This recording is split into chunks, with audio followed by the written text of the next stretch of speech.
Hello everyone. This week's focus is the US Tech 100, which has reached all-time highs, breaking above 30,000 for the first time ever.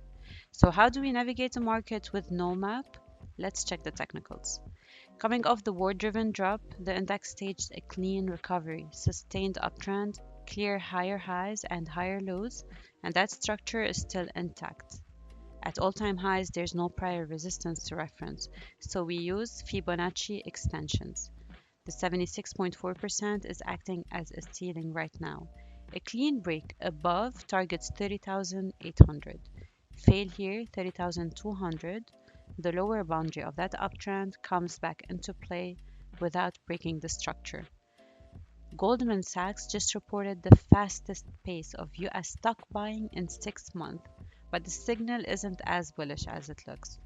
Much of it appears to be short covering, not fresh institutional conviction. And semiconductors, which led this rally, are seeing major institutions reducing exposure. The market isn't necessarily heading lower.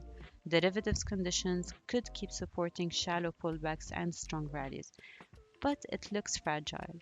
Low volatility is hiding deeper risks, and optimism is leaning heavily on geopolitical resolution and AI momentum continuing to deliver. Now we move to the weekly chart, and we're adding the Bollinger Band. Price is trading above the upper Bollinger Band.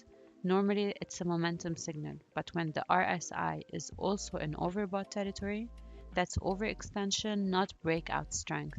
We can see the same structure on the monthly chart as well. So now if we go back to our daily chart, 76.4% is the line. Break it with conviction, 32,800 could be the next resistance. Stall here with fading flow quality, 30,200 comes back into play.